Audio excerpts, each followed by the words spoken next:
તો કેમ છો બધા મજામાં ને તમારા બધાનું સ્ટડી ટેલર ધ હાર્દિકમાં ખૂબ જ સ્વાગત છે. આજે આપણે 8 મે 2021ના રોજનું ધ હિન્દુનું ગુજરાતીમાં એનાલિસિસ જોઈશું. So I am the Hardik Parmar and let us start our journey towards the success. આજનો સૌથી પહેલો આર્ટિકલ જોઈએ તો વાત કરે છે કે Supreme court wants formula on oxygen supply ahead of third wave. જો કોવિડની પ્રથમ લહેર જે છે ફર્સ્ટ વેવ એ 2020ની અંદર આવી ગઈ હતી. અત્યારે 2021ની અંદર કોવિડની જે છે એ સેકન્ડ વેવ આવી ગઈ છે અને હવે હજી આગળ જતાં પણ ત્રીજી લહેર આવવાની શક્યતા રહેલી છે.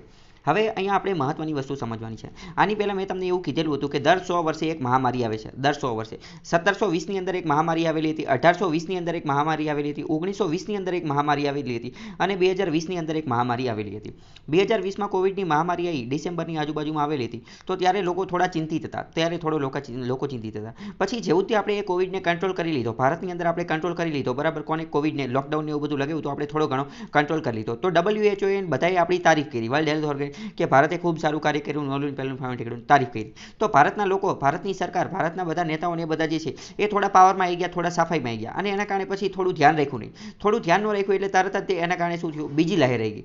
પરંતુ હવે જો આપણે ભૂતકાળની જેટલી પણ મહામારી પેન્ડેમિક આવેલી છે એનું જો આપણે ધ્યાનપૂર્વક ઇતિહાસનું અધ્યયન કરેલું હોત તો આપણને ખબર પડે કે આપણે આવી રીતે હવામાં આવી જવું જોઈએ નહીં. કેમ? કારણ કે બધી જે ભૂતકાળમાં જેટલી પણ આ મહામારી આવેલી છે, પેન્ડેમિક જે રોગચાળો આવેલો છે, એ બધાની અંદર આપણને જાણવા મળેલું છે કે કોઈ પણ રોગચાળો હોય એ એની પહેલી લહેર આવે, બરાબર. પછી એ શાંત થઈ જાય પછી એની બીજી લહેર પણ આવતી હોય છે અને પછી ત્રીજી લહેર પણ આવતી હોય છે અને અમુક કેસમાં ચોથી લહેર પણ આવતી હોય છે, પરંતુ મોટે ભાગે તો 3 લહેર આવતી હોય છે. આવું આપણને કેમ ખબર પડે? આવું આપણને એટલે ખબર પડે કારણ કે આપણે ભૂતકાળની જેટલી પણ પેન્ડેમિક, ભૂતકાળની જેટલી પણ મહામારી આવેલી છે એનું અધ્યયન કરેલું છે. એટલે મેં તમને કીધું 1720માં, 1820માં, 1920માં અને 2020માં દર 100 વર્ષે એક મહામારી આવતી હોય છે. એના આધારે આપણે આવું કહી શકીએ, બરાબર. અને અહીંયા એ પણ આપણને જોવા મળેલું છે કે જે પ્રથમ લહેર એની કરતાં જે બીજી લહેર હોય એ વધારે ખતરનાક હોય છે. એ કેવી હોય છે? વધારે ખતરનાક હોય છે. તો આપણે જ્યારે પહેલી લહેર ઉપર કાબુ મેળવી લીધો, એની ઉપર જીત હાસિલ કરી લીધી, તો હકીકતમાં એ સમયે આપણે જ્યારે એને કાબુ કરી લીધું ત્યારે આપણે શું કરવાની જરૂર હતી? ત્યારે આપણે બીજી લહેર માટે પ્રિપેરેશન,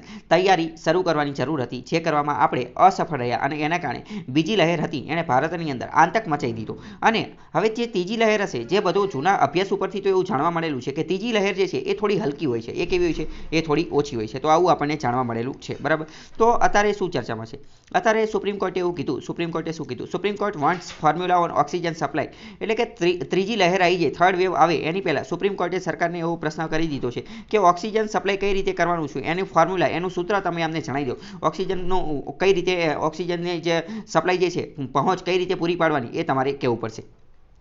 અમુક જગ્યાએ એવું જોવા મળેલું છે શું કે અમુક રાજ્યને આજે ઓક્સિજન જે છે મળતો નથી, જ્યારે અમુક રાજ્યને ઘણો બધો ઓક્સિજન મળી જાય છે. તો આ ડિસ્ટ્રીબ્યુટ કઈ રીતે કરવાનું, એનું જે કંઈક ફોર્મ્યુલા તો હશે ને, એ કઈ રીતે ડિસ્ટ્રીબ્યુટ કરવાનું, એ કઈ રીતે વહેંચણી કરવાની, એની માટેની માહિતી જે છે એ સુપ્રીમ કોર્ટે સરકાર પાસે માંગેલી છે. અને હવે થોડા આ સોનુ સૂદ નામના એક એક્ટર જે છે એ પણ ખૂબ મદદ કરી રહ્યા છે, બરાબર. બધાની આ હેલ્પને એવું બધું કરી રહ્યા છે. 1-2 દિવસ પહેલાં ટ્વીટ હતી સુરેશ રૈનાની. સુરેશ રૈના આપણા ભારતના ક્રિકેટર છે, બરાબર. અને એને ટ્વિટર ઉપર જે છે, ટ્વિટર ઉપર સરકાર પાસે ઓક્સિજન માંગ્યો કે એમના આંટી, એમના જે માસી જે છે એમને આ કોવિડની મહામારીમાં લાગી ગયા છે. અને હવે એક રીતે જોવા જઈએ તો ભારત જે છે, ભારત એક એવો દેશ છે કે એક રીતે જોઈએ તો લાગવકવાળો દેશ છે, લાગવકવાળો. જેની લાગવક હોય એને બધી વસ્તુ ફટાફટ મળી જતી હોય છે. જે ઊંચી પહોંચ ધરાવતો એને બધી વસ્તુ અચાનક જ મળી જતી હોય છે. ભારતના બંધારણની અંદર જોઈએ તો અનુચ્છેદ 14, અનુચ્છેદ 15 આ બધા અલગ અલગ સમાનતાનો અધિકાર આપેલો છે, પરંતુ એક રીતે જોઈએ તો એ ખાલી જોવા પૂરતો છે. કારણ કે અમીર લોકોને, અમુક એક્ટ્રેસ, રાજનેતાઓને એ બધાની થોડી વિશેષ સુવિધાઓ મળતી હોય છે. ખાલી એક ફોન કોલ ઘુમાવે અને તાત્કાલિક એમને આ સુવિધા મળી જતી હોય છે. પરંતુ હવે સુરેશ રૈના જેવો વ્યક્તિ જે છે કે એ એક રીતે ક્રિકેટર કહેવાય, ઉચ્ચ પ્રકારનો વ્યક્તિ કહેવાય, પણ તેમ છતાં પણ એને ઓક્સિજન મળતા નથી. આવા કેસની અંદર સરકાર એને ઓક્સિજન પૂરી પાડતી નથી, પરંતુ સોનુ સૂદ ઓક્સિજન પૂરું પાડે છે. તો આ એક રીતે જોઈ અને આપણને દયા આવી જાય, લાચારી આવી જાય કે આ ભગવાન બુદ્ધનો દેશ છે કે મહાવીર સ્વામીનો દેશ છે. અથવા તો ભૂતકાળની અંદર જોઈએ તો અહીંયા નાલંદાને, તક્ષશિલાને, વલ્લભી આ પ્રકારની વિદ્યાપીઠને આવું બધું જે ધમધમતું હતું, વિદેશના લોકો અહીંયા ભારતની અંદર આવતા હતા. પરંતુ અત્યારે કેવી હાલત થઈ ગઈ છે કે આપણે ઓક્સિજન માટે ફાંફા મારવા પડે છે. તો આ એક રીતે ખરાબ વસ્તુ કહેવાય. તો અત્યારે સુપ્રીમ કોર્ટ દ્વારા કેન્દ્ર સરકારને સવાલ પૂછવામાં આવેલો છે કે રાજ્યને આ જે ઓક્સિજન સપ્લાય જે છે એ કઈ રીતે વહેંચવાનો છે, કઈ રીતે ડિસ્ટ્રીબ્યુટ કરવાનો છે, એનું ફોર્મ્યુલા જે છે એ તમે અમને જણાવી દો, જેના કારણે ખબર પડી જાય અને એક રીતે ટ્રાન્સપરન્સી, એટલે કે પારદર્શિતા આવી જાય. એવું ન થાય કે ભાજપ સરકાર અથવા તો કેન્દ્ર સરકાર જે છે એ પોતાના મનગમતા રાજ્ય હોય એને ઓક્સિજન જે છે વધુ માત્રામાં આપી દે અને એવા રાજ્ય કે જ્યાં જ્યાં એમની સરકાર નથી અથવા એવા રાજ્ય કે જે સારા નથી બરાબર ત્યાં ઓછો સપ્લાય આપી દે, એવું ન થાય એની માટે સુપ્રીમ કોર્ટે સરકારને આ એક રીતનો સવાલ પૂછેલો છે. હવે અત્યારે આપણી માટે મહત્વનો મુદ્દો છે કે ઓક્સિજન ક્રાઇસિસ. આપણા દેશની અંદર બીજી લહેર દરમિયાન ઓક્સિજનની સમસ્યા ખૂબ મોટા પ્રમાણમાં સર્જાઈ ગઈ છે. તો ઓક્સિજન ક્રાઇસિસ વિશે થોડીક સમજ મેળવીએ. લિક્વિડ મેડિકલ ઓક્સિજનનો શું ફાયદો છે, કેવી રીતે માપવામાં આવે એની માટે એક વિડીયો બનાવેલો છે, એ તમે જોઈ લેજો. અથવા ધ હિન્દુમાં પણ એકવાર એના વિશે વાત કરેલી છે, તો એના વિશે તમને ખ્યાલ હશે, તો એ વાત નહીં કરીએ. LMO એટલે શું છે? LMO એટલે કે liquid medical oxygen production in India. ભારતની અંદર ઓક્સિજન જે છે એનું પ્રોડક્શન ક્યાં ક્યાં થઈ છે? પહેલાં તો એ સમજો ભારતની અંદર ઓક્સિજન જે છે એ પહેલાં ક્યાં વપરાતો? અત્યારે તો આપણને ખબર પડી ગઈ કે મેડિકલ યુઝ માટે વપરાય છે. તો શું આની પહેલાં ક્યાંય વપરાતો હતો કે નહોતો વપરાતો? આની પહેલાં પણ ઘણી બધી જગ્યાએ વપરાતો હતો. કઈ જગ્યાએ એ સમજીએ. પહેલાં તો ઓક્સિજન જે છે, ઓક્સિજન એ સૌથી વધુ એની શેમાં જરૂર પડે? ઓક્સિજનની જરૂર ક્યાં પડે? કોઈ પણ વસ્તુને જ્યારે સળગાવવાની હોય ત્યારે ઓક્સિજનની ખાસ જરૂર પડે. ઓક્સિજનની ખાસ જરૂર. તો સૌથી વધુ ઓક્સિજન પહેલાં જે છે એ સ્ટીલ જે હતું, સ્ટીલ એના ઉત્પાદનમાં વપરાતો હતો. સ્ટીલ પ્રોડક્શનની અંદર એના નિર્માણ કાર્યમાં વપરાતો હતો. કેમ? કારણ કે સ્ટીલ જ્યારે બનાવવાનું હોય ત્યારે લોખંડને ઓગાળવું પડે. તો લોખંડને ઓગાળવા માટે શું કરવું પડે? લોખંડને ઓગાળવા માટે શું કરવું પડે? એને ખૂબ જ વધારે તાપમાન આપવું પડે, ઘણું બધું સળગાવવું પડે. તો ત્યાં જે છે ત્યાં ઓક્સિજનની જરૂર પડતી હતી. પછી વેલ્ડિંગ ઉદ્યોગની અંદર ને એની અંદર જરૂર પડતી હતી. વેલ્ડિંગ ઉદ્યોગમાં પણ તમને ખબર હશે, જ્યારે ધાતુનું વેલ્ડિંગ કરતા હોય તો ધાતુને ઓગાળવી પડે, તો ત્યાં પણ ઘણું બધું તાપમાન આપવું પડે, તો ત્યાં પણ ઓક્સિજનની જરૂર પડતી હતી. તો આવી ઘણી બધી જગ્યાએ ઓક્સિજનની જરૂર પડતી હતી. બરાબર. હવે ભારતની અંદર આ લિક્વિડ મેડિકલ ઓક્સિજન એનું પ્રોડક્શન, એનું ઉત્પાદન કેટલું થાય છે? ભારતની કેપેસિટી 7100 મેટ્રિક ટનની હતી, જેમાં ઇન્ડસ્ટ્રીયલ યુઝ એટલે કે ઔદ્યોગિક ઉત્પાદનની અંદર પણ આવી ગયું. મેં તમને કીધું કે સ્ટીલમાં જે બનાવવામાં એ જે જરૂર પડતી હોય તો એ ઔદ્યોગિક ઉત્પાદન, આ બધું જોઈ અને ભારતમાં 7100 મેટ્રિક ટનની જે કેપેસિટી હતી, પરંતુ એમાં વધારો કરી અને અત્યારે 9000 મેટ્રિક ટનની કરી નાખેલી છે, અથવા તો એક્ઝેક્ટ જોઈએ તો 8922 મેટ્રિક ટનની. ડોમેસ્ટિક પ્રોડક્શન, આપણું ઘરેલું ઉત્પાદન જોઈએ તો એ 9200 મેટ્રિક ટન એક દિવસ કરતાં પણ વધશે એપ્રિલના અંત સુધીમાં. બરાબર. 9000 મેટ્રિક ટન કરતાં પણ વધી જશે. એટલે એક રીતે જોઈએ તો India appears to be producing sufficient oxygen to meet the current needs. તો આ ભારત જેટલા ઓક્સિજનનું ઉત્પાદન કરી રહ્યું છે, બરાબર, તો એ યોગ્ય છે. કઈ રીતે યોગ્ય છે? એટલે કે આખા દેશને જેટલો ઓક્સિજન જોઈએ છે, ઓક્સિજનની જેટલી સપ્લાય જોઈતી, જેટલી જરૂર છે એટલો ઓક્સિજન આપણી પાસે ઓલરેડી પૂરતો ઓક્સિજન છે, સફિશિયન્ટ ઓક્સિજન, પૂરતો ઓક્સિજન છે. તમને એવું લાગે કે તો હવે તમે એવું વિચારશો, પણ ઘણા બધા લોકો તો ઓક્સિજનની કમીના કારણે મરી જાય છે, તો એવું કેમ થાય છે?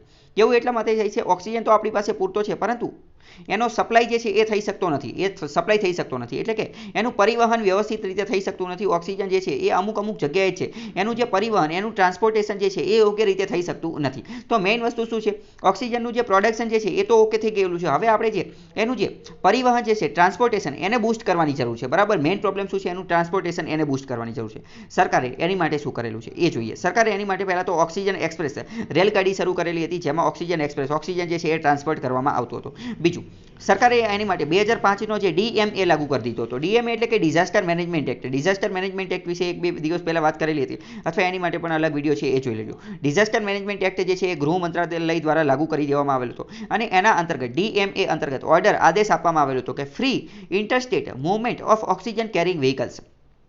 એટલે કે જે ઓક્સિજન લઈ જતા વાહન હશે, એ એક રાજ્યમાંથી બીજા રાજ્યમાં જશે તો એને ફ્રીલી એટલે કે મુક્તપણે લઈ જવામાં આવશે. મુક્તપણે એનું ચેકિંગ બેકિંગ એવું કંઈ કરવાનું નથી. એને તાત્કાલિક જ તે મોકલી દેવાના. બરાબર. જેના કારણે ડીલે, મોડું ન થાય, વાર ન લાગે, ફટાફટ પહોંચી જાય એની માટે. બીજું, સરકારે શું કર્યું તો કે રીસ્ટાર્ટિંગ પ્લાન્ટ્સ. સરકાર દ્વારા અમુક પ્રકારના પ્લાન્ટ એને બંધ કરી દીધેલા હતા. કયા પ્લાન્ટ? તો કે ઓક્સિજન બનાવવા માટેના પ્લાન્ટ હતા, એને બંધ કરી દીધેલા હતા. જેમ કે સ્ટીલ લાઇટનો પ્લાન્ટ હતો તમિલનાડુની અંદર, ઉત્તર પ્રદેશની અંદર પણ 1-2 પ્લાન્ટ હતા. તો સરકારે એ બધાને રીસ્ટાર્ટ કરી દીધા છે, ફરીથી શરૂ કરી દીધા છે. અમુક પ્લાન્ટ તો એવા હતા કે જે ઘણા લાંબા સમયથી જે છે એ પેન્ડિંગમાં હતા, એટલે કે એ મંજૂરી માંગી રહ્યા હતા ઓક્સિજન બનાવવા માટેની, પરંતુ એન્વાયરમેન્ટ, પર્યાવરણને ધ્યાને લઈ અને એમને મંજૂરી આપેલી ન હતી. તો એવાને પણ અત્યારે શરૂ કરી દેવા જોઈએ. હજી એ તો શરૂ નથી કરેલા. બરાબર. તો એ આ વે ફોરવર્ડમાં તમે એવું કહી શકો કે એને પણ હજી શરૂ કરી દેવા જોઈએ, પરંતુ અમુક જે બંધ થઈ ગયા હતા એને શરૂ કરી દીધા. બીજું, સરકારે શું કર્યું તો કે એરફોર્સનો ઉપયોગ કર્યો. આપણી જે હવાઈ સેના છે, વાયુસેના, એનો ઉપયોગ કર્યો ટુ સ્પીડ અપ ટ્રાન્સપોર્ટેશન. ફટાફટ ઓક્સિજન સિલિન્ડર એક જગ્યાએથી બીજી જગ્યાએ પહોંચી જાય, એટલે ઇન્ડિયન એરફોર્સ છે એણે પણ પોતાનું યોગદાન આપ્યું. Air lifting empty oxygen tankers and taking them to industrial units. એક જગ્યાએથી બીજી જગ્યાએ આપણે વિમાનનો ઉપયોગ કર્યો. પછી OEU શું છે? Oxygen enrichment unit. Oxygen enrichment unit શું છે? આનું ડેવલપમેન્ટ આ કોના દ્વારા વિકસાવવામાં આવેલું છે? તો કે CSIR દ્વારા આ OEU વિકસાવવામાં આવ્યું. OEU એટલે કે ઓક્સિજન એનરિચમેન્ટ યુનિટ. આ શું છે આપણે ધીમે ધીમે સમજીએ. આ કોના દ્વારા? CSIR એટલે કે council of scientific and industrial research, એના દ્વારા, અને નેશનલ કેમિકલ લેબોરેટરી, એ બંને મળી અને આનો વિકાસ કરેલો છે. આ શું કરશે? હેલ્પ મદદ કરશે. Reduce the requirement of ventilator and oxygen cylinder in home care villages and remote place. Remote places એટલે કે દૂરવર્તી વિસ્તારો, દૂરના ગામડાઓની અંદર અને હોમ કેરની અંદર કે જ્યાં વેન્ટિલેટર અને ઓક્સિજનની જેટલી જરૂર પડે છે એમાં થોડો ઘટાડો કરશે. બરાબર, એની અંદર શું કરશે? થોડો ઘટાડો કરશે. એટલે કે દર્દીને તે ઓક્સિજન જે છે ઓછો જરૂર પડે એવું કરશે. એની માટે શું કરશે? ઓક્સિજન એનરિચમેન્ટ, ઓક્સિજનનું જાતે ઉત્પાદન કરી દેશે. હવાની અંદરથી જે દર્દી જે છે એને વધુ ઓક્સિજન મળી જાય એવી કોશિશ કરવામાં આવશે, જેના કારણે મેડિકલ ઓક્સિજનની થોડી ઓછી જરૂર પડે. હવે માની લો કે કોઈ પણ વ્યક્તિ જે છે, કોઈ પણ દર્દી જે છે એને ઓક્સિજનની જરૂર ક્યારે પડશે? એને ઓક્સિજનની જરૂર ક્યારે પડશે? એટલે કે કૃત્રિમ ઓક્સિજન, મેડિકલ ઓક્સિજનની જરૂર ક્યારે પડશે? જ્યારે એ હવામાંથી યોગ્ય રીતે શ્વાસ લઈ શકતો નથી, શ્વાસ લેવામાં તકલીફ પડે છે, ત્યારે તો એને મેડિકલ ઓક્સિજનની જરૂર પડશે ને, કારણ કે એ વ્યવસ્થિત શ્વાસ લઈ શકતો હશે તો એ હવામાંથી તે શ્વાસ લઈ લેશે, તો પછી એને બીજા કંઈની જરૂર પડશે જ નહીં. પરંતુ જ્યારે એ શ્વાસ લેવામાં એને તકલીફ થશે અને હવામાંથી ઓક્સિજન નહીં લેતો હોય ત્યારે મેડિકલ ઓક્સિજનની જરૂર પડશે. તો આજે CSIR દ્વારા આજે બનાવવામાં આવેલું છે ઓક્સિજન એનરિચમેન્ટ યુનિટ, એ શું છે? એના અંતર્ગત દર્દીને એવી કેપેસિટી પૂરી પાડવામાં આવશે કે હવાની અંદરથી વધુ પ્રમાણમાં શ્વાસ લઈ શકે, જેના કારણે ઓક્સિજનનું પ્રમાણ ઓછું જોઈએ. બરાબર, ઓક્સિજન એનરિચમેન્ટ યુનિટ છે special significant in view of the Covid. તો કોવિડની મહામારીમાં એનું થોડું વધારે સિગ્નિફિકન્ટ, થોડું વધારે મહત્વ છે. પેશન્ટ એના કારણે ઝડપથી રિકવર થઈ જશે, ફટાફટ રિકવર થઈ જશે. ઓક્સિજન જે છે એને અર્લી સ્ટેજ, વહેલા ધોરણે મળી જશે એની માટે. બરાબર, તો બધા મુદ્દા તમને ખ્યાલ આવી ગયા હશે. બીજો મહત્વનો આર્ટિકલ જોઈએ તો વાત કરે છે કે Supreme Court declines EC plea to restrain media reports. Supreme કોર્ટે ના પાડી દીધી છે. ડિક્લાઇન એટલે ના પાડી દીધું. EC એટલે કે ઇલેક્શન કમિશન, ચૂંટણી પંચની જે પ્લી અરજી હતી એને ના પાડી દીધી છે. તો ઇલેક્શન કમિશન, ચૂંટણી પંચે શું અરજી કરી હતી? તો કે રિસ્ટ્રેઇન મીડિયા રિપોર્ટ્સ, મીડિયાનો રિપોર્ટ હતો એને રિસ્ટ્રેઇન, એને અટકાવી દેવો, એની માટેનો રિપોર્ટ હતો, એની માટે ઇલેક્શન કમિશન, ચૂંટણી પંચે જે છે એ અરજી કરેલી હતી, પરંતુ એ ના પાડી દીધેલી છે. આખો મુદ્દો શું હતો ફરીથી સમજો. જો મીડિયા એટલે કે ન્યૂઝપેપરને એ બધા જે છે એને અમુક પ્રકારના રિપોર્ટ આપેલા હતા, એને અમુક પ્રકારના રિપોર્ટ આપતા હતા. તો ઇલેક્શન કમિશન, ચૂંટણી પંચે સુપ્રીમ કોર્ટમાં અરજી કરી અને એવું કીધું કે આ મીડિયા જે રિપોર્ટ આપે છે એને રિસ્ટ્રેઇન કરી દેવો, એને અટકાવી દેવો. પરંતુ સુપ્રીમ કોર્ટે ના પાડી દીધું કે આ તમે કેવું એવું ન થાય, આ મીડિયા રિપોર્ટ જે છે એ તો ચાલુ જ રહેશે. બરાબર, તો આખો મુદ્દો સમજી ગયા છો. Real time reportage of court proceedings, including the oral exchanges in courtroom between judges and lawyers, is the part of the right to freedom of speech. Supreme કોર્ટે શું કીધું? સુપ્રીમ કોર્ટે એવું કીધું કે જે કોર્ટની અંદર જે પ્રોસિડિંગ્સ, કાર્યવાહી થતી હોય, જે પ્રક્રિયા થતી હોય એનું રિપોર્ટિંગ કરવું. કોર્ટની અંદર જે બધી ઓરલ એક્સચેન્જીસ, જે વાતચીત થતી હોય, બરાબર, મૌખિક રીતે જે પ્રશ્નો પૂછવામાં આવતા હોય, જવાબ દેવામાં આવતો હોય, કોર્ટ રૂમની અંદર જજ અને લોયર એટલે કે વકીલની વચ્ચે જે પ્રશ્ન જવાબને વાતચીતની આ બધી વસ્તુ થતી હોય, આ બધી વસ્તુનું રિપોર્ટિંગ કરવું, આ બધી વસ્તુ ન્યૂઝમાં ને એ બધામાં બતાવી, મીડિયામાં ને એ બધામાં બતાવી, એ હકીકતમાં ફંડામેન્ટલ રાઇટ, મૂળભૂત અધિકાર છે. કોની અનુસાર? તો અનુચ્છેદ 19 આર્ટિકલ 19 એના અનુસાર right to freedom of speech and expression એ મૂળભૂત અધિકાર છે. તો આને આને ડામી શકાય નહીં, આને રદ કરી શકાય નહીં. સુપ્રીમ કોર્ટે એવું કીધું. બીજું શું કીધું? કે such live reporting of court proceedings is cause of celebration rather than apprehension. કોર્ટે એવું કીધું કે આ જે રીતે આ કોર્ટનું ને એ બધાનું કોર્ટની અંદર જે પ્રક્રિયા, કેસને એવું બધું ચાલતું હોય એનું જે લાઈવ રિપોર્ટિંગ કરવામાં આવે છે એ હકીકતમાં કાબિલે તારીફ છે. એ એક રીતે સેલિબ્રેશનનો મુદ્દો છે, એટલે કે જશ્ન મનાવવો જોઈએ, આપણે એની ઉજવણી કરવી જોઈએ. એની વિરુદ્ધમાં આપણે ફરિયાદને એવું બધું કરવું જોઈએ નહીં. અને ઇલેક્શન કમિશને, ચૂંટણી પંચે એની વિરુદ્ધ ફરિયાદ કરી. ચૂંટણી પંચે એવું કીધું કે આ મીડિયા જે આ લાઈવ રિપોર્ટિંગ કરે છે, કોનું? તો કે આ કેસનું ને એ બધું એ બંધ કરવું જોઈએ. પરંતુ સુપ્રીમ કોર્ટે ના પાડી દીધું, એ તો ચાલુ રહેશે. મદ્રાસ હાઈકોર્ટે પણ થોડી ટીકા કરેલી હતી, થોડી સૂચના, રિમાર્ક આપેલી હતી. શું? મદ્રાસ હાઈકોર્ટ ડિક્લાઇન ના પાડી દીધી હતી એ પ્લી અરજીની. ઇલેક્શન કમિશને પહેલા જે છે ભારતના ચૂંટણી પંચે પહેલા મદ્રાસ હાઈકોર્ટમાં સેમ આ જ પ્રકારની પ્લી કરેલી હતી કે આ જે લાઈવ રિપોર્ટિંગ કરવામાં આવશે, કોના દ્વારા? મીડિયા દ્વારા. કેસનું લાઈવ રિપોર્ટિંગ કરવામાં આવે છે એ રદ કરવું જોઈએ. પરંતુ મદ્રાસ હાઈકોર્ટે પણ ના પાડી દીધી કે ના એવું ચાલશે નહીં, એ તો લાઈવ રિપોર્ટિંગ તો થશે જ.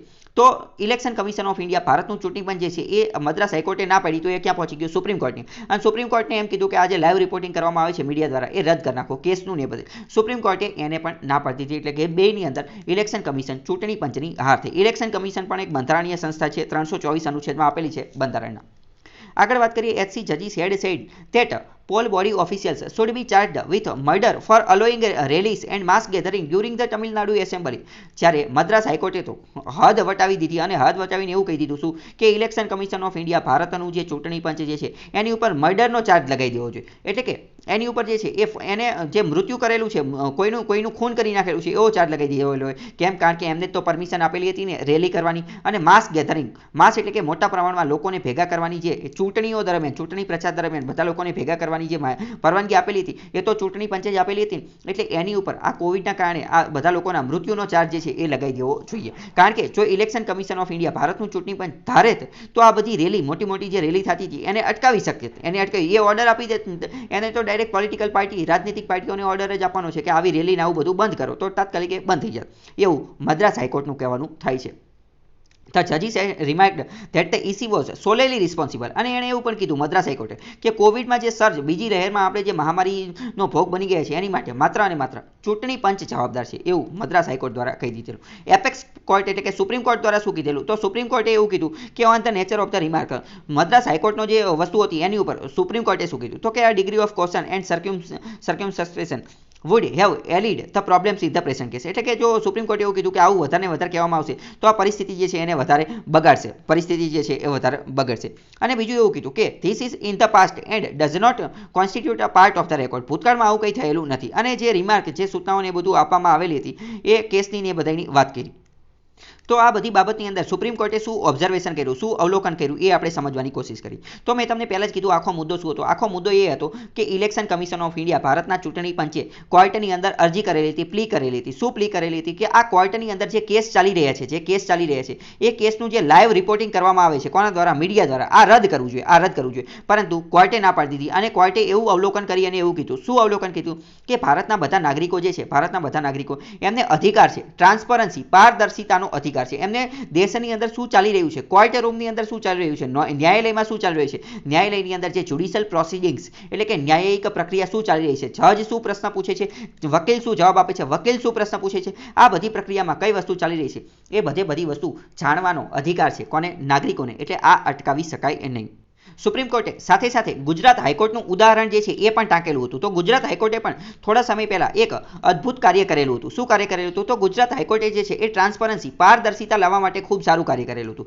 ગુજરાત હાઈકોર્ટે એવું કાર્ય કરેલું છે કે હવે ગુજરાત હાઈકોર્ટની અંદર જે કોઈ પણ પ્રોસિડિંગ્સ, જે કોઈ પણ ચુકાદો ને એ બધું ચાલતું હશે, જે કોઈ પણ કાર્યવાહી ચાલતી હશે, કોર્ટની કાર્યવાહી, એનું લાઈવ સ્ટ્રીમિંગ કરવામાં આવશે. એટલે કે એને લાઈવ બતાવવામાં આવશે. શું કરવામાં આવશે, લાઈવ બતાવવામાં આવશે, જેના કારણે ટ્રાન્સપરન્સી, પારદર્શિતા ને એ બધું જળવાઈ રહે. તો સુપ્રીમ કોર્ટે ગુજરાતનું ઉદાહરણ આપીને પણ એવું કીધું કે ગુજરાત હાઈકોર્ટે પણ આવું કાર્ય કરેલું છે, તો અન્ય હાઈકોર્ટ અને બીજા બધાએ પણ પારદર્શિતા લાવવાની કોશિશ કરવી જોઈએ. આપણે સમજવાની કોશિશ કરીએ મહત્વનો મુદ્દો કે live streaming of court proceedings, કે આ જે કોર્ટની અંદર જે પ્રોસિડિંગ્સ, જે પ્રક્રિયા ચાલતું હોય એટલે કે કેસ દરમિયાન જે દલીલ ને એ બધું થતું હોય, શું એનું લાઈવ સ્ટ્રીમિંગ કરવું જોઈએ કે નહીં, અથવા એ કઈ રીતે છે, એ ફાયદો છે, નુકસાન છે, એ બધું જોઈએ. ઓક્ટોબર 2020ની અંદર ગુજરાત હાઈકોર્ટ દેશનું પ્રથમ એવું હાઈકોર્ટ બની ગયું કે જે આ પ્રકારનું લાઈવ સ્ટ્રીમિંગ કરી અને જ્યુડિશિયલ પ્રોસિડિંગ્સ, ન્યાયિક પ્રક્રિયા જે ચાલી રહી છે, ન્યાયિક પ્રક્રિયા એને યુટ્યુબ ચેનલ ઉપર લાઈવ બતાવવામાં આવશે, જેના કારણે લોકો જાણી શકે કે કોર્ટમાં શું ચાલી રહ્યું છે, વકીલ શું પ્રશ્ન પૂછી રહ્યા છે, જજ શું કરી રહ્યા છે, કઈ રીતે ચુકાદો આપે છે, મંતવ્ય શું છે.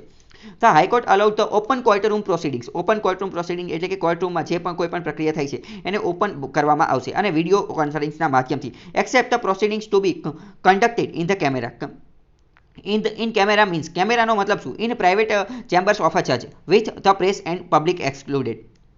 એટલે આજે લાઈવ સ્ટ્રીમ કરવામાં આવશે એનો મતલબ શું, એનો મતલબ એમ કે ખાલી કેમેરાની મદદથી. એનો મતલબ એમ કે અહીંયા કોઈ મીડિયાને એવું કોઈ હશે નહીં, પ્રેસને મીડિયાને એ બધાને નહીં બોલાવે. ગુજરાત હાઈકોર્ટની જે પ્રોસિડિંગ્સ, પ્રક્રિયાને એ બધું ચાલતું હશે ત્યારે કંઈ મીડિયાને એ બધાને નહીં બોલાવવામાં આવે, પરંતુ જે જજ હશે, જજની પ્રાઇવેટ ચેમ્બર હશે, પ્રાઇવેટ ચેમ્બર, અહીંયા કેમેરા ફિટ કરવામાં આવશે અને એ કેમેરા જે છે એ ઓટોમેટિક રીતે લાઈવ સ્ટ્રીમ કરી દેશે, બરાબર, યુટ્યુબની ઉપર. એવી કોશિશ કરવામાં આવી છે. લાઈવ સ્ટ્રીમ કરવું એનો મતલબ એમ નહીં કે મીડિયાને એ બધા આવશે અહીંયા રિપોર્ટિંગ કરશે, સનસનીખેજ ચુકાદા, એવું કંઈ નહીં, એવું કંઈ કરવામાં નહીં આવે. ખાલી જે જજની પ્રાઇવેટ ચેમ્બર હશે અહીંયા કેમેરો મૂકી દેવામાં આવશે અને એ ઓટોમેટિક લાઈવ સ્ટ્રીમ કરી દેશે. Okay. Right to access justice, અહીંયા એ પણ મહત્વની વસ્તુ છે કે ભારતના દરેક નાગરિકોને જસ્ટિસ, ન્યાય સુધી એક્સેસ, ન્યાય પ્રાપ્ત કરવાનો પણ અધિકાર મળેલો છે. આ વિડીયો કોન્ફરન્સિંગના મોડેલના નિયમો જે છે, rules are prescribed by the e committee on the supreme court. આના નિયમો, આ જે ઓનલાઈન સ્ટ્રીમિંગ કરવાનું છે, લાઈવ સ્ટ્રીમ કરવાનું છે, એના નિયમો કોણે નક્કી કરેલા છે, તો સુપ્રીમ કોર્ટની એક કમિટી હતી, ઈ કમિટી, એને જે નિયમો આપ્યા એ બધાને ધ્યાને લેવામાં આવેલા છે. અને એણે પરમિશન આપેલું છે to view and hearing conducted through video conferencing, એની માટેની પણ પરમિશન આપેલી છે. સુપ્રીમ કોર્ટે 2018ની અંદર સ્વપ્નિલ ત્રિપાઠીના કેસની અંદર ચુકાદો આપેલો હતો. શું, in favour of opening up the apex court through live streaming. એ 2018ની અંદર સ્વપ્નિલ ત્રિપાઠીના કેસની અંદર સુપ્રીમ કોર્ટે કીધું હતું કે હા, સુપ્રીમ કોર્ટ જે છે એણે પણ આ રીતે લાઈવ સ્ટ્રીમ દ્વારા ચુકાદો આપવો જોઈએ. અને કીધું હતું કે live streaming proceedings, live streaming જે આ ચુકાદાનું ને એ બધાનું જે કાર્યવાહી પ્રક્રિયા ને એ બધાનું લાઈવ સ્ટ્રીમ કરવું એ એક રીતે બંધારણનો જ ભાગ છે. અને ભારતીય બંધારણનો અનુચ્છેદ 21 આર્ટિકલ 21 જે છે એની અંદર લોકોને, નાગરિકોને એ જાણવાનો અધિકાર છે અને એક્સેસ ટુ જસ્ટિસ, ન્યાય પ્રાપ્ત કરવાનો અધિકાર પણ છે. પરંતુ આ જે ચુકાદો સ્વપ્નિલ ત્રિપાઠીમાં જે આપ્યો હતો એનું હજી સુપ્રીમ કોર્ટે અમલીકરણ કરેલું નથી, ઇમ્પ્લિમેન્ટેશન કરેલું નથી. એટલે સુપ્રીમ કોર્ટે હજી લાઈવ સ્ટ્રીમ શરૂ કરેલું નથી, પરંતુ કદાચ ભવિષ્યમાં ક્યારેક શરૂ કરી શકે છે. પરંતુ ગુજરાત હાઈકોર્ટે તો શરૂ કરી દીધું છે. ગુજરાત હાઈકોર્ટે તો મેં તમને કીધું એવી રીતે યુટ્યુબમાં લાઈવ સ્ટ્રીમ કરી દીધેલું છે જે કાર્યવાહી ચાલતી હોય એનું. આગળ વાત કરીએ કે થોડા સમય પહેલા ઈ કોર્ટ મિશન મોડ પ્રોજેક્ટ પણ શરૂ કરવામાં આવેલો હતો. એનો કોન્સેપ્ટ લાવવામાં આવેલો હતો. આ એક રીતનું વિઝન હતું કે જેના દ્વારા ટ્રાન્સફોર્મ, પરિવર્તન કરવામાં આવશે ભારતની જ્યુડિશરી, ભારતના ન્યાયતંત્રને આઈસીટી ઇનેબલ કોર્ટને, એટલે કે ભારતની કોર્ટ, ભારતના ન્યાયાલયો જે છે અથવા ભારતની ન્યાય પદ્ધતિ, ભારતની જે જ્યુડિશરી જે છે એને આઈસીટીની અંદર ટ્રાન્સફર કરવામાં આવશે. આઈસીટીનો મતલબ શું? આઈસીટી એટલે ઇન્ફોર્મેશન કમ્યુનિકેશન એન્ડ ટેકનોલોજી, એટલે કે એક રીતે કોર્ટ જે છે એને ઈ કોર્ટ બનાવવામાં આવશે અને કોર્ટની અંદર બધી ડિજિટલ અથવા તો જે આઈસીટી ટેકનોલોજીનો એ બધાનો ઉપયોગ કરવામાં આવશે અને એના માધ્યમથી એને થોડી એડવાન્સ બનાવવામાં આવશે. જો આવું કરવામાં આવશે તો કેસને એ બધા પણ ફટાફટ ઝડપથી સોલ્વ થઈ શકશે. તો પેન્ડિંગ કેસને એ બધું પણ ઘટશે. આગળ જોઈએ ઈ કોર્ટ પ્રોજેક્ટ જે છે એનો કોન્સેપ્ટ જે છે એ કયા બેઝિક ઉપર રહેલો છે? તો કે national policy and action plan for implementation of ICT, એટલે કે information communication and technology in Indian judiciary. 2005ની અંદર આ પ્રકારનું ડોક્યુમેન્ટ જે છે એ સબમિટ કરવામાં આવેલું હતું સુપ્રીમ કોર્ટને. એક ઈ કમિટી બનાવેલી હતી. એણે એમ કીધું હતું કે કોર્ટની અંદર, ન્યાયતંત્રની અંદર, જ્યુડિશરીની અંદર પણ આઈસીટીનો ઉપયોગ કરવો જોઈએ. કારણ કે ટેકનોલોજી અત્યારે આખી દુનિયાની પહોંચી ગઈ છે. ટેકનોલોજીથી ઘણું બધું થઈ શકે તો એને ન્યાયતંત્રમાં પણ ઉપયોગ કરવો પડે કે જેના કારણે આપણે આપણા ભારતીય ન્યાયતંત્રને ટ્રાન્સફોર્મ, પરિવર્તન કરી શકીએ અને એક એવા કોર્ટ રૂમ, એક એવા ન્યાયાલય બનાવી શકીએ કે જે આઈસીટીથી ઇનેબલ હોય. ઈ કોર્ટ મિશન મોડ પ્રોજેક્ટ એ એક રીતે પાન ઇન્ડિયા પ્રોજેક્ટ, એટલે કે આખા ભારતની અંદર કોર્ટ જે છે એને ઈ કોર્ટ બનાવવાના અને આઈસીટી વાળા બનાવવાના અને એનું મોનિટરિંગ, એટલે કે ધ્યાન રાખવા માટે અને એની માટેના પૈસા જે છે એ કોણ આપશે? એનું મોનિટરિંગ કરવા માટે અને પૈસા આપવા માટે ડિપાર્ટમેન્ટ ઓફ જસ્ટિસ એ એનું મોનિટરિંગ કરશે અને પૈસા આપશે, જે ministry of law and justice અંતર્ગત કાર્ય કરે છે. તો આ બધા માટે પૈસા અને મોનિટરિંગ કરવાનું એ બધું કાર્ય પણ એ કરશે. અને આ પાન ઇન્ડિયા પ્રોજેક્ટ હતો એટલે આખા ભારતની અંદર આ બધી વસ્તુ કરવાની છે. એટલે કે એની અંદર ડિસ્ટ્રિક્ટ કોર્ટ પણ આવી જાય, હાઈકોર્ટ પણ આવી જાય, બધા કોર્ટ આવી જાય. પરંતુ લાઈવ કોર્ટ અથવા લાઈવ પ્રોસિડિંગને એવું બધું કરવામાં આવે તો એની સાથે અમુક ઇસ્યુ પણ જોડાયેલા છે, મુદ્દા પણ જોડાયેલા છે. કયા? પાર્લામેન્ટની સ્ટેન્ડિંગ કમિટી, સંસદની જે સ્ટેન્ડિંગ કમિટી જે છે કે જે department of personnel public grievances and law and justice, એણે એક રિપોર્ટ આપેલો હતો. શું રિપોર્ટ આપેલો હતો? કયો રિપોર્ટ? એ રિપોર્ટનું નામ હતું functioning of virtual courts and digitalisation of justice delivery in parliament. એટલે કે સંસદની અંદર આ જે ફંક્શન કાર્ય થઈ રહ્યું છે કોનું? Virtual courts. વર્ચ્યુઅલ કોર્ટ્સ એટલે કે જે ઓનલાઈન કોર્ટ હોય, ઓનલાઈન કોર્ટ જે ચાલતી હોય, અને કોર્ટની જે જસ્ટિસ ડિલિવરી સિસ્ટમ, એટલે કે ન્યાય આપવાની માટેની જે વસ્તુ જે છે એને જો ડિજિટલ કરવામાં આવશે તો એની ઉપર રિપોર્ટ આપેલો હતો. શું રિપોર્ટ આપેલો હતો? જે 4 કી કન્સિડરેશન, એને 4 પ્રકારની ભલામણ કરેલી હતી. આ કમિટીએ, સંસદની સ્ટેન્ડિંગ કમિટીએ 4 પ્રકારની ભલામણ કરેલી હતી. કઈ? As far as main streaming of virtual court is concern. આ બધી વર્ચ્યુઅલ કોર્ટના બાબતે, ડિજિટલ વસ્તુના બાબતે, આઈસીટીના બાબતે કઈ વસ્તુ કરેલી હતી? પહેલી વસ્તુ તો એણે એમ કીધું the question of access. A large number of litigation and advocates lake internet connectivity. પહેલું તો એણે એમ કીધું કે જો આપણે ઈ કોર્ટ બનાવી દઈશું, કોર્ટની અંદર આઈસીટીનો ને એ બધાનો ઉપયોગ કરી નાખશું, આ લાઈવ સ્ટ્રીમને એ બધું કરી નાખીશું, બરાબર, એ બધી વસ્તુ તો સાચી. પરંતુ ભારતની અંદર ઘણા બધા વકીલ લોકો એવા છે કે જેમની પાસે ઇન્ટરનેટની કનેક્ટિવિટી છે નહીં. ભારતની અંદર ઘણા બધા લોકો એવા છે કે જેની પાસે ઇન્ટરનેટ ને એ બધું છે નહીં. ઇન્ટરનેટની સ્પીડ એવી સારી એવી છે નહીં, બરાબર. બ્રોડબેન્ડ બધા લોકો પાસે છે નહીં. ગામડાની અંદર બ્રોડબેન્ડ ને એ બધું છે નહીં. ટૂંકમાં આપણી પાસે એવું ઇન્ફ્રાસ્ટ્રક્ચર નથી. એટલે કે એક્સેસ નથી. કોનો એક્સેસ નથી? ઇન્ટરનેટનો આપણી પાસે એક્સેસ નથી. Means to participate in virtual hearing and process. હવે માની લો કે આ કોર્ટ જે છે, કોર્ટ એને આપણે વર્ચ્યુઅલ કોર્ટની અંદર ટ્રાન્સફર કરી નાખી, વર્ચ્યુઅલ કોર્ટની અંદર, અને કોર્ટની અંદર વર્ચ્યુઅલ કોર્ટની અંદર ટ્રાન્સફર કરી નાખી અને એવું કીધું કે આ એબીસી નામનો કેસ છે, એબીસી નામનો કેસ, આનો જે ચુકાદો જે છે આ વર્ચ્યુઅલ કોર્ટના માધ્યમથી આપવામાં આવશે. તો એનો મતલબ એમ કે જજ જે છે એ પોતાના ઘરે લેપટોપની અંદર જે છે એ વિડીયો કોલ ચાલુ કરીને બેઠા છે. વકીલ જે છે એ પોતાના ઘરે એ શું કહે લેપટોપ ચાલુ કરીને વિડીયો કોલના માધ્યમથી બેઠેલા છે. બીજો વકીલ જે સામેવાળા પક્ષનો હશે એ પણ પોતાના ઘરે આ વિડીયો કોલ ચાલુ કરીને બેઠેલા છે. એના જે ફરિયાદી હશે, જે આરોપી હશે, આ બધા પોતપોતાની રીતે આ ઓનલાઈન જોડાયેલા છે અને બધા વર્ચ્યુઅલ કોર્ટના માધ્યમથી જોડાયેલા છે અને પછી ચુકાદો આપવામાં આવશે. પરંતુ હવે આમાંથી માની લો કે કોઈ એકાદા વ્યક્તિનું પણ નેટ સ્લો થઈ ગયું, તો પ્રશ્ન ઉદ્ભવી જશે. અને ભારતની અંદર નેટ સ્લો થવું, નેટ ચોટવું એ તો બધી આમ વાત છે, એ તો તમને ખ્યાલ જ હશે, બરાબર. તો આ એક ક્વેશ્ચન ઓફ એક્સેસ, આ એક મહત્વનો મુદ્દો બની જાય છે. પછી બીજી વાત કરીએ તો ઇન્ફ્રાસ્ટ્રક્ચરને મીન્સને ધીસ હેઝ ટુ, આ એક સિરિયસ પ્રોબ્લેમ છે. તો obvious one being that the large chunk of our citizen, ભારતના ઘણા બધા નાગરિકો જે છે એ આ બાબતે જોઈએ તો process of justice delivery owing two factor beyond there control, આ બધી વસ્તુ એમના હાથમાં રહેતી નથી. બીજું આ કમિટી દ્વારા એવું પણ કીધેલું હતું કે ધ ડિગ્રી ઓફ કમ્ફર્ટ, એટલે કે આ એક રીતે તારીફ કરેલી હતી કે જો ઓનલાઈન કોર્ટ અથવા વર્ચ્યુઅલ કોર્ટ દ્વારા ચુકાદો આપવામાં આવશે તો જે લોકો આની સાથે જોડાયેલા છે, ફરિયાદીને, જજને, વકીલને લોકો, આ બધા પોતપોતાના કમ્ફર્ટ ઝોનની અંદર રહી અને પોતાનું કાર્ય કરી શકશે. પોતાનું કાર્ય કમ્ફર્ટ ઝોનની અંદર એટલે કે પોતાની ઈચ્છા અનુસાર ઘરે બેઠા બેઠા આ બધું કાર્ય કરી શકશે. તો એક સારી વસ્તુ હતું. વેલ ટુ ડુ એ બધું થઈ શકશે. ત્રીજા નંબરનું આ કમિટીએ શું કીધું? તો ત્રીજા નંબરનું કમિટીએ કીધું the idea of open court. Idea of ઘણા બધા જે ક્રિટિક લોકો, વિવેચક લોકો એવું કહે છે કે ઓપન કોર્ટ જે છે એ એક રીતે બંધારણની વિરુદ્ધમાં છે. બંધારણની અંદર બંધારણનો જે બેઝિક સ્ટ્રક્ચર જે છે એના વિરુદ્ધમાં છે. અમુક જે લોકો જે છે એ એવું પણ કહેતા હતા.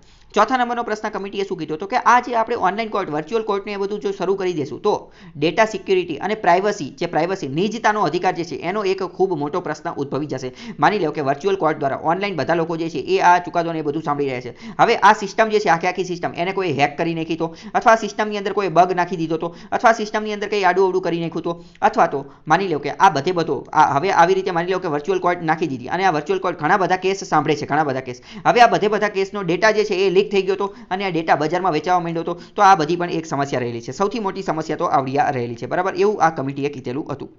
વિશ્વની અંદર બીજી બધી જગ્યાએ જોવાની કોશિશ કરીએ તો ઓસ્ટ્રેલિયાની અંદર એવું કરેલું છે કે ઓસ્ટ્રેલિયાના જે હાઈકોર્ટ જે છે એ પ્રોસિડિંગ જે છે એને રેકોર્ડ કરવામાં આવે છે અને પછી હાઈકોર્ટની જે વેબસાઇટ જે છે ત્યાં આ બધી જે પ્રોસિડિંગ્સ જે છે, જ્યુડિશિયલ પ્રોસિડિંગ્સ, એને બતાવવામાં આવે છે ઓસ્ટ્રેલિયાની અંદર.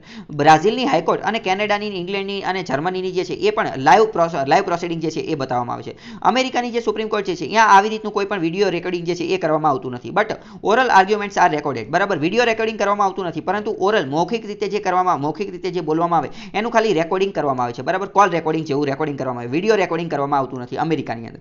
અને ડેમોક્રેસી સાઇટ્સ, ડેમોક્રેસી સિવાય ચાઇનાની અંદર જોઈએ, ચીનની અંદર, ચાઇના તો કંઈ ડેમોક્રેસી, લોકશાહી છે નહીં. ચીનની અંદર જોઈએ તો court proceedings R live stream. ચીન લોકશાહી નથી તેમ છતાં પણ ત્યાં જે કોર્ટની અંદર પ્રોસિડિંગ્સ, જે બધી પ્રક્રિયા કરવામાં આવે છે એ લાઈવ સ્ટ્રીમિંગ કરવામાં આવે છે, લાઈવ લોકોને બતાવવામાં આવે છે. ટ્રાયલ કોર્ટથી ડાયરેક્ટ તે સુપ્રીમ કોર્ટની અંદર અને બધી જગ્યાએ આ લાઈવ પ્રોસિડિંગ્સ કરવામાં આવે. તો લાઈવની અંદર જોઈએ તો ઓસ્ટ્રેલિયામાં, પછી બ્રાઝિલ, કેનેડા, ઇંગ્લેન્ડ, જર્મની અને ચીન, આ બધી જગ્યાએ લાઈવ પ્રોસિડિંગ કરવામાં આવે છે. અમેરિકાની અંદર વિડીયો રેકોર્ડિંગ કરવામાં આવતું નથી, પરંતુ ઓરલ એટલે કે કોલ રેકોર્ડિંગ જેવું ઓરલ રેકોર્ડિંગ કરવામાં આવે છે. બીજો મહત્વનો આર્ટિકલ જોઈએ તો ઇન્ટરનેશનલ રિલેશન, આંતરરાષ્ટ્રીય સંબંધો વિશે વાત કરે છે કે Taliban captures key dam in Afghanistan.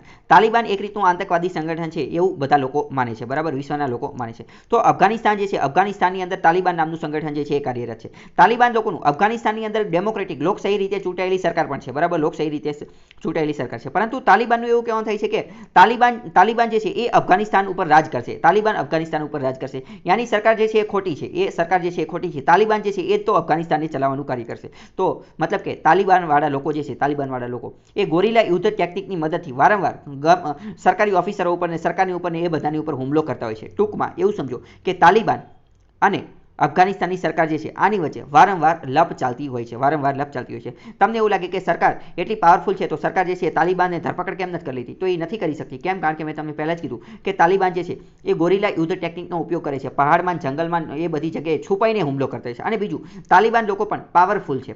બીજું, તાલિબાન લોકો જે છે એ અમીર પણ છે. એમની પાસે પૈસા ટકાની દ્રષ્ટિએ પણ ખૂબ વધારે અમીર છે. શું લેવા અમીર છે એ ભૂતકાળમાં અમુક વાર કીધેલું છે, પરંતુ અત્યારે કહી દો. કારણ કે એ લોકો જે છે એ ચરસને, ગાંજોને એ બધું ઉગાડવાનું ને એ બધું કાર્ય કરે છે અને પછી આખા વિશ્વમાં વેચે છે. એનું ખેતી જ કરે છે, કલ્ટિવેશન કરે છે. એનાથી અમને ઘણા બધા પૈસા મળે છે. બીજું, પાકિસ્તાનની ISI એ બધા લોકો દ્વારા પણ એને ફંડિંગ મળે છે. બરાબર, એટલે તાલિબાન લોકો થોડા વધારે પાવરફુલ છે. અત્યારે અફઘાનિસ્તાનના મુદ્દે શું મુદ્દો આવેલો છે?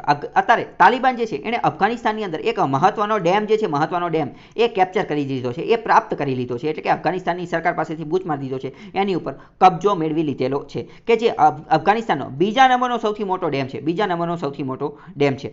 તો પહેલાં તો આ ડેમનું નામ શું છે? આ ડેમનું નામ છે ડહલા ડેમ જે છે એ હવે તાલિબાનના કંટ્રોલની અંદર છે. ડહલા ડેમ વિચ પ્રોવાઇડ્સ ઇરિગેશન. આ ડહલા ડેમથી ઇરિગેશન એટલે કે સિંચાઈની સુવિધા મળે છે ખેડૂતોને. નેટવર્ક ઓફ કેનાલ દ્વારા પણ આ બધાને લોકોને પીવાનું પાણી પણ મળે છે. પ્રોવિન્શિયલ કેપિટલ, ત્યાંની જે કેપિટલ જે છે એ હવે તાલિબાનના અંડરમાં છે. આ કંદહારની અંદર આવેલો છે. કઈ જગ્યાએ? કંદહારની અંદર. The dams capture comes after clashes erupted in neighbouring Helmand પ્રોવિન્સની અંદર સરકાર અને આની વચ્ચે લપ થયેલી હતી. અને અમેરિકાની આ મિલિટરી જનરલ જે છે એ બધા લોકો પણ અહીંયા છે, પરંતુ તેમ છતાં પણ આ ડેમ જે છે હવે તાલિબાનના હાથમાં જતો રહ્યો છે. હવે આપણે થોડું સમજવાની કોશિશ કરીએ કે ટર્મોઇલ ઇન ધ અફઘાનિસ્તાનની અંદર આ વારંવાર આ બધું લપને એ બધું ચાલતું જ હોય છે. બરાબર, આપણે આ દહલા વિશે વાત કરીએ તો દહલા જે છે એ બિલ્ટ બાય અમેરિકા દ્વારા બનાવવામાં આવેલો હતો 70 વર્ષ પહેલા. શાની માટે? તો કે વોટર અને પાણી પૂરું પાડવા માટે અને ઇરિગેશન, સિંચાઈની સુવિધા પૂરી પાડવા માટે, ખાસ કરીને કંદહારના જે 7 જિલ્લા જે છે, કંદહારના 7 જિલ્લા એને આ પૂરું પાડવા માટે 2019ની અંદર એશિયન ડેવલપમેન્ટ બેંક જે છે એણે પણ $350 મિલિયન ગ્રાન્ટ આપેલી હતી આ રિઝર્વાયર સ્ટાઇલ પ્રોજેક્ટ માટે. આ પ્રોજેક્ટ માટે ધ સરાઉન્ડિંગ ડિસ્ટ્રિક્ટ, આની આજુબાજુના જે જિલ્લા હતા કે જે છેલ્લા 6 મહિનાથી આની બાબતે લપને એવું બધું ચાલતું હતું. હવે આપણે અફઘાનિસ્તાનને વિશ્વના નકશામાં જોવાની કોશિશ કરીએ તો અહીંયા તમે જોઈ શકો છો, અહીંયા ભારત છે અને આ આખું એશિયા છે. અફઘાનિસ્તાન છે એ એશિયામાં જ આવેલું છે અને અફઘાનિસ્તાનને હાર્ટ ઓફ ધ એશિયા કહેવાય છે, એશિયાનું દિલ કહેવામાં આવે છે. કેમ? કારણ કે એશિયાની બરોબર વચ્ચે આવેલું છે અને સ્ટ્રેટેજિક રીતે, વ્યૂહાત્મક રીતે અતિ મહત્વની જગ્યાએ આવેલું છે. તો હાર્ટ ઓફ ધ એશિયા કહેવામાં આવે છે, એશિયાનું દિલ કહેવામાં આવે છે. ભારતની ઉપર જઈશું તો ભારત અહીંયા છે, કાશ્મીર છે અને અહીંયા તમે જોશો તો આ તમે અફઘાનિસ્તાન જોઈ શકશો. આ બધા દેશો એવા છે કે જેની પાછળ સ્થાન આવતું હોય, બરાબર. Afghanistan, Pakistan, Turkmenistan, Tajikistan, Uzbekistan, તો બધા સ્થાનવાળા દેશો અહીંયા છે. સ્થાનનો મતલબ શું થાય? સ્થાનનો મતલબ થાય જગ્યા, બરાબર. અત્યારે તો આપણે અફઘાનિસ્તાનની વાત કરીએ તો અફઘાનિસ્તાનને થોડું વધારે ઝૂમ કરીને જોઈએ તો અહીંયા ભારત અને અફઘાનિસ્તાન છે, બરાબર. અફઘાનિસ્તાનનું કેપિટલ જે છે એ કાબુલ છે, કાબુલ. પરંતુ આ ડેમ જે છે એ કાબુલમાં નથી આવેલો, એ કંદહારમાં આવેલો છે. કંદહાર અહીંયાનું મોટું સિટી છે, બરાબર. તો કંદહાર અહીંયા આવેલું છે. એટલે કે અફઘાનિસ્તાનની અંદર કઈ જગ્યાએ? તો કે આ નીચેની તરફ, સાઉથ દક્ષિણની અંદર આવેલું છે. તો આ તમને ખબર હોવી જોઈએ. તો હવે આજ માટે આટલું રાખીએ, બાકી કાલે મુલાકાત થશે. ત્યાં સુધી જોડાયેલા રહો સ્ટડી ટેલર હાર્દિક સાથે.